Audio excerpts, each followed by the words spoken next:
Today we're going to learn about gases. You've already got to explore while we were in the library and in the computer room about all the different types of gases and the laws that go with it. Today we're going to break it down into notes that you can kind of study off of and start applying those formulas that you should have hopefully started exploring and seeing in the simulations and your poster making. So the first one we're going to talk about today is the kinetic molecular theory. Okay? So this basically explains the behavior of a gas. There are 5 important characteristics of a gas. First thing, gas particles do not attract or repel each other. Okay, they're not being drawn to each other or doing anything. As you kind of saw in the simulation, they're just kind of bouncing and going from one place to another.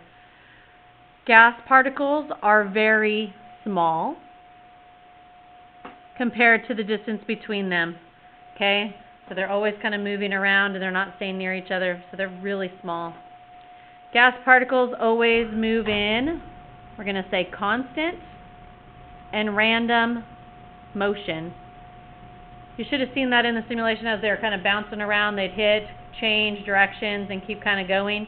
There was no patterns or anything to it. At a given room temperature, all gas particles have the same energy. Okay?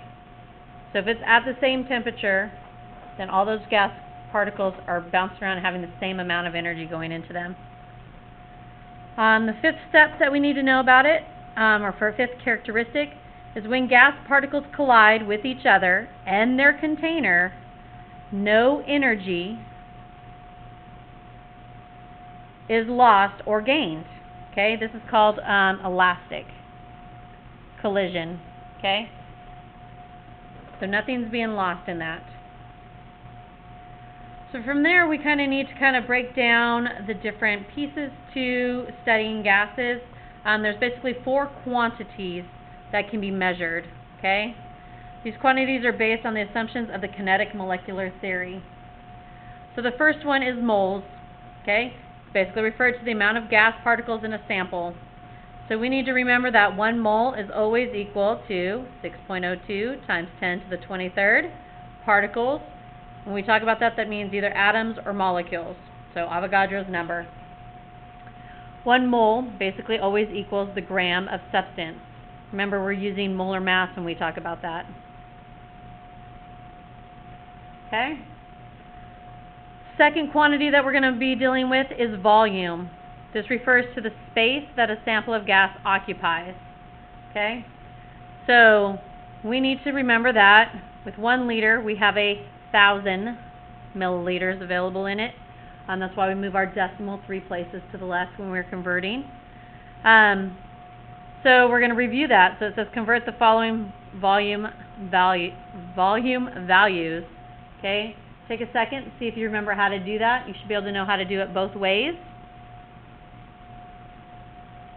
So if we look at this 25,600 milliliters, if we're converting it to liters, we're moving this decimal 1, 2, 3 places, 25.6 liters. Okay, and we go to the other one, we're going from a unit that's really large to a smaller unit. We want the number to increase, so we're actually moving the decimal the other way. 1, 2, 3. So that would make this 561 milliliters. Okay. Third one that we need to learn about in quantity-wise is pressure. So it's going to be a capital P. This refers to the number of collisions that gas particles have with their container or with their surroundings. Okay? So basically the more collisions, so the higher the pressure will be. Okay? That may kind of make sense. The more they're hitting off of each other. Okay? Pressure can be changed in different ways. Increasing the amount of gas moles. So if we put more gas molecules in there, there's going to be more collisions. If we increase the temperature, okay, that means they're going to start moving more. Or if we decrease the volume of the container, so if we make the container smaller, it makes them start colliding even more as well. Okay? So these are 3 things that can cause pressure to increase. Okay? So increasing the amount of gas, how many that's in there, the quantity. Okay? Increase the temp, and then decreasing the volume, the size of the container. So I think you kind of get that, I'm sure. So when we talk about pressure, there are multiple units that can be used for it, and this is where it might get a little confusing, but we just need to see what the question is asking when we are solving for it. So units for pressure include ATM, atmospheres, okay? Got kPa, kilopascals. You have mmHg, this is millimeters per mercury, so, and then you've got torr. Okay, these are all four that you're going to have. When we start talking about gas laws, we need to know what STPs are, or standard atmospheric pressure, okay? So this you'll see usually abbreviated, okay? STP, standard atmospheric pressure. So 1 ATM is equal to 101.3 kilopascals, okay? This 101.3 kilopascals can equal 760 mmHg, mercuries, okay? And then torr, what's really cool is it's the exact same number as the one before. So any of these can be converted within or amongst each other, okay? What's cool is you're like, do I have to memorize all that? No. So we're going to be using your periodic table, and you're going to find everything that we need to know about gases in here. So what I'm talking about right now is right here, 1 ATM equals, and they're all listed, okay? They all can become from one to the other. All right? We talk about STP, usually we're referring to 1 ATM. Okay? All right. So from there it says, the standard atmospheric pressure can be used to convert between the pressure units. So we're going to look at these and convert. So if we are starting with 1.23 ATMs and we want to get to kilopascals or kPas, how do we do that? Well, we set it up just like we would, like kind of stoic or dimensional analysis actually is what we're doing. So 1.23 ATM. What we have up here, we need to cross cancel. So that's 1 ATM, because that's what it says right here. And the conversion factor to kPas, kilopascals, is 101.3. So you just fill that in. The ATMs cancel, and you come up with 124.6 kPas. Okay?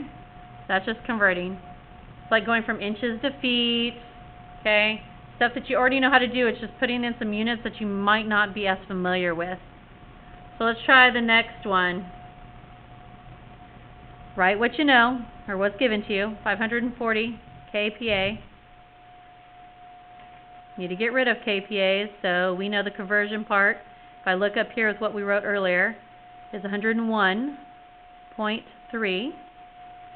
We're trying to get it to mmHgs, okay? So we look at it, and we're like, okay, it is 760. This is all stuff you find on your chart. You don't have to have it memorized. So kPas are going to cancel. 540 times 760, and then divide it by 101.3.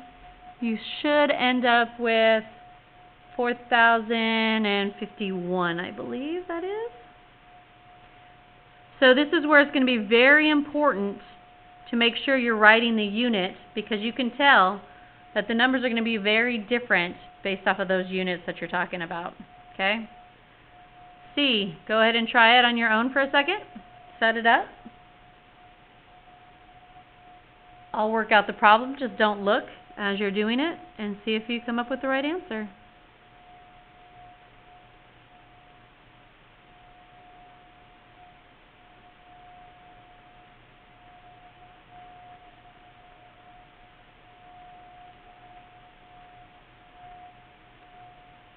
So your correct answer is 1.17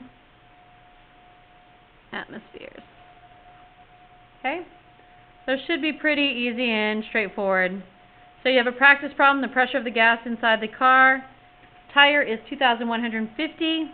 What is this pressure in kilopascals? So make sure you're always looking at what unit's been given to you, which one they're trying to have you solve for. I'm going to have you work that out on your own. When you're done, go ahead and turn the page. Compare your answer with your neighbor and see if you got it.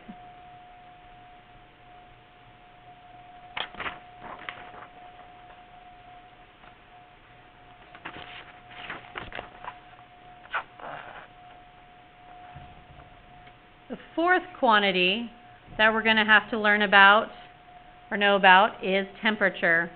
When we talk about temperature, we're always going to want it in Kelvin when we talk about it in gas. So this is used to measure the amount of kinetic energy in a substance. So that was one of your vocabulary words that we had you define, was temperature. So, and that's kind of why I wanted you to see what that definition is, so it's not the first time you're seeing it right now. So basically we always need to get to Kelvin, so we need to know how to convert that. The formula is taking your Celsius degrees, adding 273, boom, you've got your Kelvin, okay? Don't worry, you don't have to have it memorized either. It is actually on your chart. It's the very first thing under gases, okay? So it's always available there too. So it says practice converting the following temperature values. So if you're trying to find Kelvin, all you have to do is add 273 to this. Okay, nice and easy, simple math. So you would come up with 299.8. On the other one, you're going from Kelvin to Celsius, okay? So you would do the opposite. So the other one was adding, so we would have to subtract 273. You would get 8 degrees Celsius. Okay? I'm not going to spend a lot of time on temperature because I think that's pretty straightforward and easy for you. Just make sure when you're reading your questions and we start talking about all the gas laws that you remember that we need to convert that. That is an extra step that you'll have to do. Alright, the first law that we're going to talk about when it comes to gases is Boyle's Law. So when we were talking about your simulations and your posters, I had said, hey, what kind of relationship is this? Write down your equations, that kind of stuff. So when we talk about Boyle's Law, it talks about two variables, pressure and volume. Okay, you need to know that. Your equation that we're going to end up using to solve anything that has to do with pressure and volume only is P1 V1, so first pressure, first volume equals P2 V2. Okay? So as you are looking at this, you are going to read the problem. It says the volume of a gas at 99 kilopascals is 300 milliliters. If the pressure is increased, so this is telling me that this is my first set, is increased to 198 kilopascals, what will the new volume be? Okay? So it's saying what is happening here. So we're increasing it, right? So we know that the pressure is increasing. Okay? What will this change? That should say that our volume is going to decrease. So when I start looking at this, I know that this is a inverse relationship. Okay? That means pressure goes up, volume goes down. So they are basically going in opposite directions. One goes up, the other one goes down. Okay? They're inversely related. That's the kind of relationship they have. So let's start putting everything together. So it says label all the variables. So we know the very first one, P1, pressure, okay, was 99. Now remember, you need to write your units, okay, because especially with pressure, it can be in different units. Volume is 300. It's in milliliters. Second pressure we got from over here, okay, because it was being increased to 198. And they are the same, so we don't have to worry. And volume 2 is what we're solving for. Okay? So all we have to do is plug it into this equation that we have. So it should be 99 times 300 equals 198, and then we're solving for V2. We want to get V2 by itself, so it's simple algebra. We need to get rid of 198. What we do to one side, we do to the other. Okay? So basically just type in your calculator 99 times 300, get that answer, and divide by 198. So V2 should equal 150 milliliters. Okay? So and then based off of our inverse relationship right here, we know that the volume should have decreased, and it did. Okay, went from 300 down to 150. Yay. Example 2. So, same stuff, read it. Air trapped in a cylinder fitted with a piston occupies 145.7 milliliters. I know that's a volume. At 1.08 atm pressure. What is it's asking for the new volume. Okay, so that's what I'm solving for. When the pressure is increased to 1.43 atms by allowing force to the piston. Okay, so I know that's pressure, I know this is volume, I know this is pressure, and I know this is the new stuff. So this is telling me that this is V1, P1, this is P2. I'm solving for V2 again.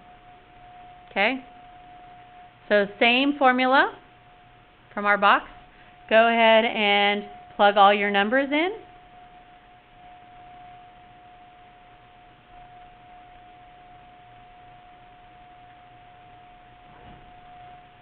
It's going to equal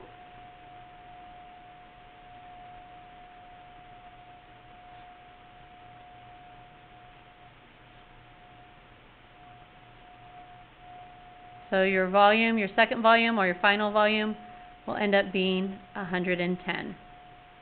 Okay? We can see the same kind of relationship. It went from 145.7 down to 110. Okay?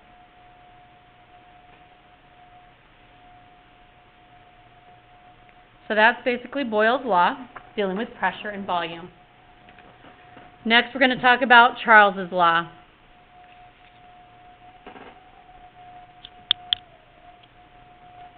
Okay, this basically deals with volume and temperature.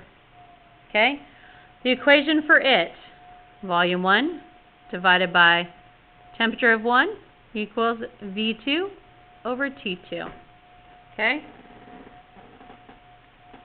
so we go from there, and it says be sure all temperature units are in Kelvin. Make sure you understand that. We have to remember to do that before we plug that into the equation. So using that formula, if we read, it says a gas at 89 degrees Celsius, okay, and that's temperature, occupies a volume of 0.67 liters. It's telling you that's a volume, okay? If the volume increases to 1.12 liters, what is the new volume? Okay, so that's what we're trying to solve for. So I know that volume 2, change that. What is the new? We're going to be solving for temperature. I just noticed a mistake.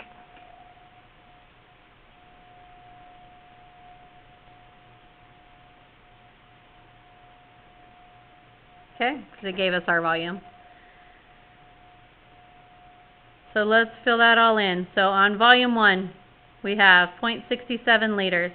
Temperature 1 was 89 degrees Celsius.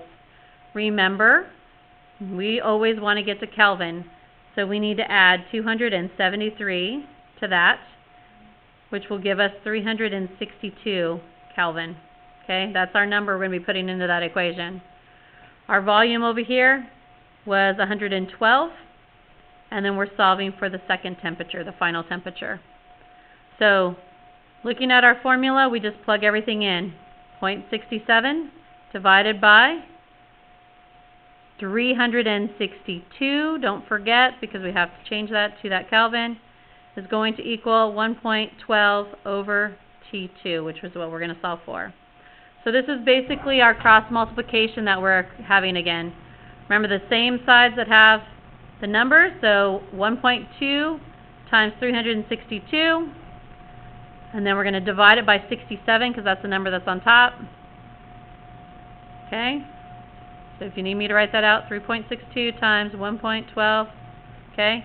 And then divide it by 0.67 because we have to flip it right there.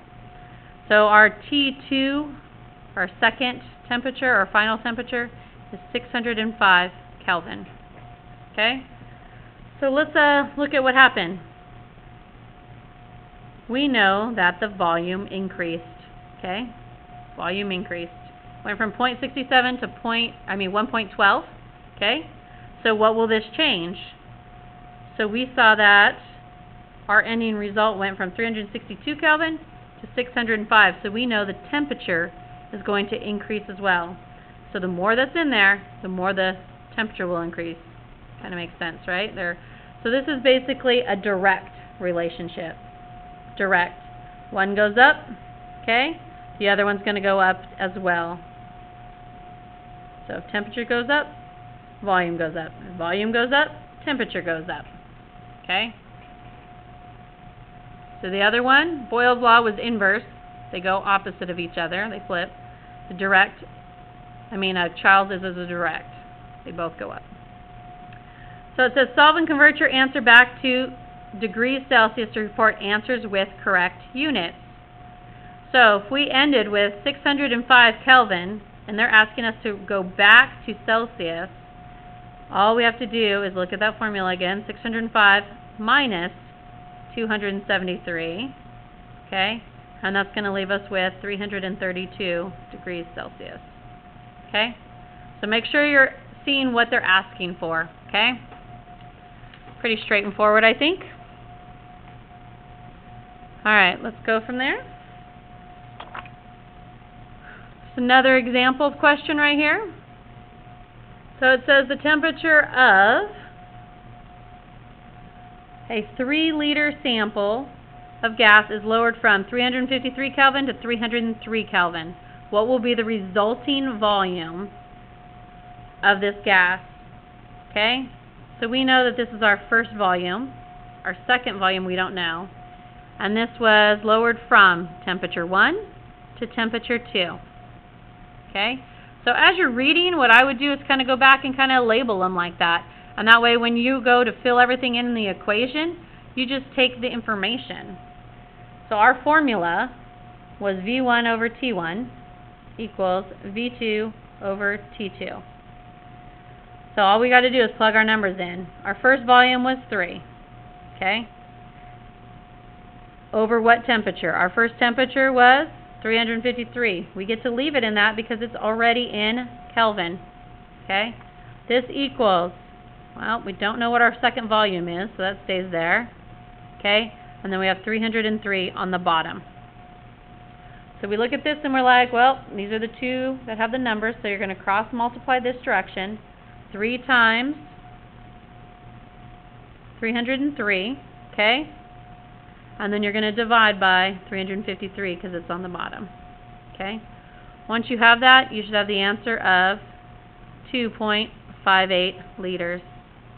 You should be putting this in your calculator yourself so you can kind of get used to the patterns and seeing what it comes out. Because sometimes you might catch me on a mistake. But we're doing good so far. Alright, so on this equation, we can see that it says this was lowered. So remember, this is a direct relationship. So if temperature decreased, then our volume must have decreased as well. Okay, direct relationship. Alright, Gay-Lussac's law problems. Okay, so this one deals with pressure and temperature. I know this is a lot to take in and everything, but you're going to have these equations. You're going to have them available to use. So I'm going to show you kind of a trick when we look at your periodic table here in a little bit. So don't freak out. Okay, just kind of hang in there. It looks complicated. There's a few steps, but it's actually pretty simple once you get the hang of it. So on Gay-Lussac's problem, we need to know what its formula is. So this is dealing with pressure and temp. So like this one had volume over temperature, this time Gay-Lussac has pressure over temp. Okay? That simple. So when we look at this equation, it says a gas in a sealed container has a pressure of 125 kilopascals. We know that that's pressure, right? Because it just told us. At a temperature of, 30 degrees Celsius, means we need to do something there. If the pressure of the container is increased to 201, what is the new Celsius temperature? Look what it's asking for, okay? So, we know we have to do an extra step right here, okay? Actually, I'll just do it down here. It says label all the variables. P1, we started off at 125 kilopascals, okay? The first temperature was 30 degrees Celsius. We can't use Celsius in these formulas. We know we have to always go to Kelvin. So to go to Kelvin, we need to add 273, which gives us 303 Kelvin. Pressure 2 was 201, and we're looking for that final temperature. So when we read this problem, what do you think happened?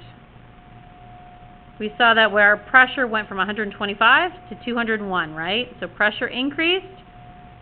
So what will this change? Well, we know temperature is going to change. Do we think it's going to go up or down if the pressure increases? Hopefully you guys said increases as well. Okay? So if they are going in the exact same direction, okay, this is a direct relationship. Okay? One goes up, the other one must go up. One goes down, the other one will go down. Okay? Could happen either way. That's what a direct is. Alright, so then we go and look at our formula and start just plugging everything in. So we know that our first pressure was 125. It's going to be divided by 303 equals 201 is our second pressure, and we don't know what our other temp is. Cross multiplying again. So you guys are going to get really comfortable with this. 201 times 303, and then divide by 125. Okay? So I'll write that out for you just in case you need it. Once you do that, you should get your Kelvin temperature. It's 487 Kelvin. Are we done? Is that the answer we were looking for? No. It's a temperature, but our direction said what is the new Celsius temperature. So we need to convert this back. So 487 minus, we know it's 273, so it's going to give you 214 degrees Celsius. Don't always look for us to fill in this extra space for you and ask you and remind you. You're going to have to remember to do that when you're reading the problems. Okay? Example 6, I'm going to let you kind of work that out. Start going through. Take a moment. I'll read it, but I want you to start circling stuff as I read it. An unopened Coke was sitting in Miss Berger's car one day. Its initial temperature was 20 degrees Celsius, and the gas inside had a pressure of 2 atms. Unfortunately, she left the can in the car during the summer afternoon in Frisco. The temperature in the car rose to 70 degrees Celsius. What was the pressure in the can before it exploded and sprayed Coke all over the interior of her car? So as I was reading, I'm hoping you were already underlining 20 degrees Celsius. You can already write down that we need to change that, so that's going to be 293 Kelvin, right? If we go to pressure right there, you should have underlined. And the temperature in the car rose to 70 degrees Celsius, so we need to change it. So 273 plus 70, don't forget. Okay, so it got up to 343 Kelvin.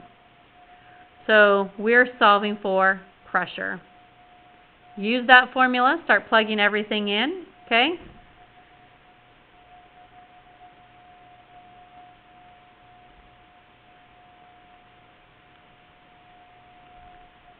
Go ahead and work it out on your problem. Don't look at what I'm doing up here. I want you to kind of work it out on your own page first, and then look up when you're done and check your answer.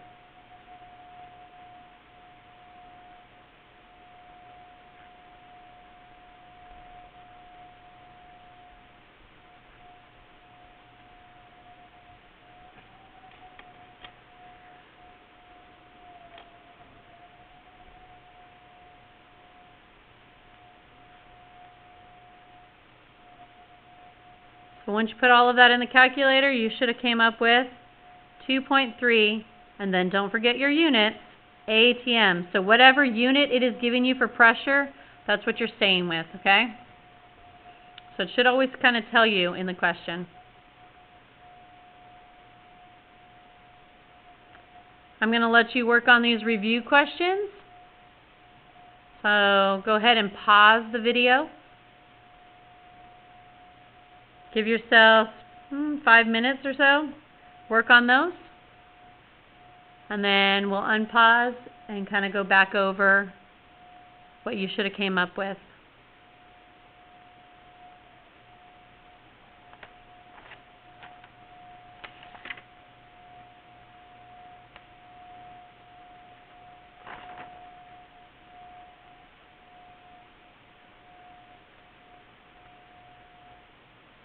So it says, what does the kinetic molecular theory explain?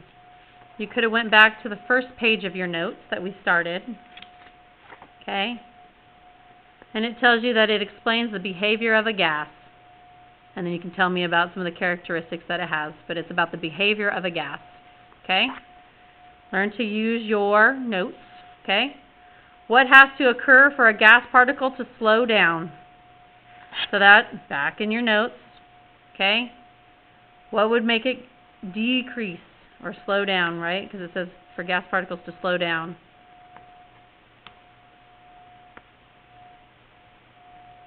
Looking at your notes, looking at what would happen on the other side. So if this is increasing pressure and we want it to slow down, we could make larger container. We can cool or decrease temperature, right? So it's basically, I'm looking at these notes right here and doing opposite of it. I want to increase the volume, I want to decrease the temperature, and I want to decrease the amount of gas, okay? Because I would slow stuff down. So large container, cool temperature down would actually be the best answer, okay? What has to occur for gas pressure to increase? So G, that's all of these right here, what we were looking at, okay? So increase the amount of gas, increase temperature, decrease volume, okay?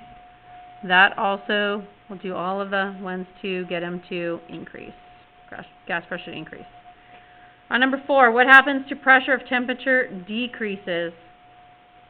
So if you don't know and you're like, I don't know, I can't figure this out. So you got to look. What formula or what law did we talk about that dealt with pressure and temperature? So you can go back through your notes and look, but pressure and temperature is right here. So if one decreases, okay, the other one should decrease. So as it cools off, because it says explain using KMT, which is basically kinetic molecular theory. As it cools off, okay, stops moving as much, slows the movement of the molecules, so it's not hitting those containers and not having so much pressure going on, so it's going to cause them. So this is a direct relationship causing them both to decrease. Think of everything in the molecular state, the little dots that are going to be bouncing around. On number 5,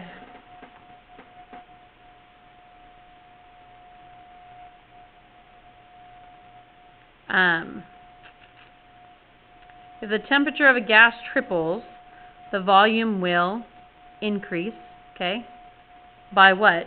Said if it triples, it's going to increase by 3 times, okay? Because this is that direct relationship. If the volume of a gas doubles, the pressure will do what? So if the pressure will basically decrease, okay? So we're going to say by half. So this is that inverse relationship, okay? That's hopefully what you kind of came up with.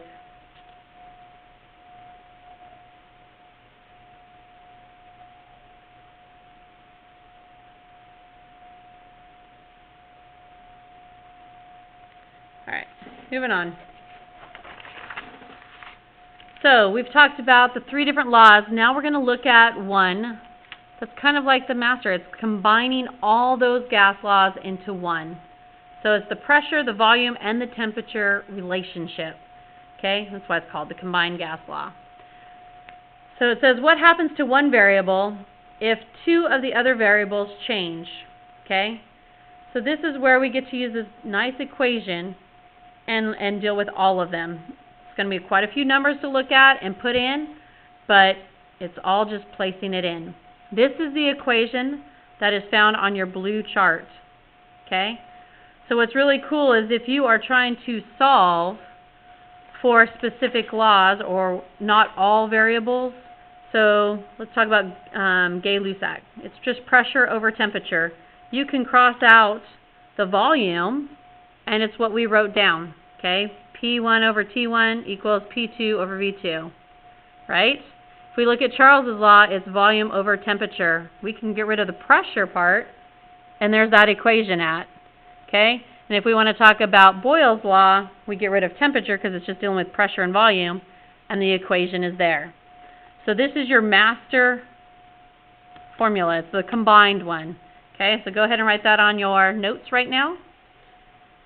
P1 V1 over T1 equals P2 V2 over T2. Okay? So that's a lot of variables that you're going to need to identify when you read your problem. Okay? But you can do it. Just take it slow and kind of label them as you go, or go back if you need to. But on example number 7, it says, a sample of gas of unknown pressure occupies 0.766 liters. I know that that is a volume. At a temperature of 298 Kelvin. So these are first temperatures, or first variables. The same sample of gas is then tested under known conditions and has a pressure of 32.6. Okay? Second one. Because this one said it was an unknown pressure, so we don't know. And occupies 0.644 liters. I know that's a volume. At 303 Kelvin. This is the second temp. What was the original pressure? Notice that the words original is there, so we know it's the first pressure.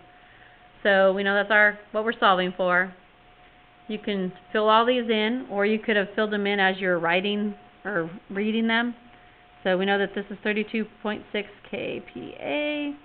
This volume, there's 2 volumes. Oops, change that to a 1 right there. Okay. This is going to be 0.766. Second volume is 0.644. These are in liters. This temperature, it is in Kelvin, so we can use them. We don't have to do that extra step. Yay. Okay, so now all we have to do is plug it into that equation. So we don't know what P1 is, so we're going to leave that as is. Times the first volume, 0.766. Okay, divide by its temperature.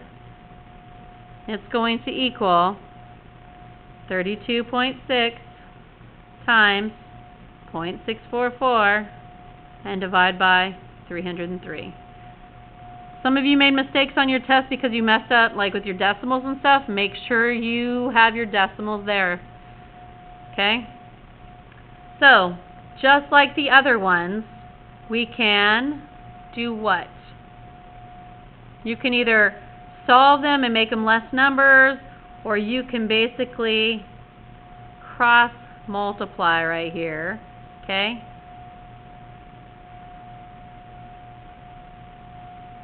$32.6 times 644 times 298. Okay? Got that? And then you can go from there. You just multiply these two, and then you're going to end up dividing by. Okay?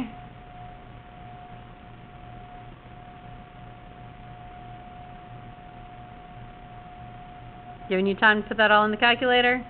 So you should come up with 26.9 kilopascals. Okay? If you want, you can rearrange before you do it, like algebra, and then get P1 by itself and just move the variables, but I like doing this cross multiplication pattern. But there are different ways that people do it, so your choice in your math style. You guys can practice number 8 on your own, okay? And I think I'm going to stop right here today. I know that's a lot to take in, so do not lose this packet. We will be finishing it later on because it is still talking more about gases and stuff. But make sure you guys get the concepts. You guys are going to have a page of homework. It's called the Magic Square. It's basically applying all these laws that we learned.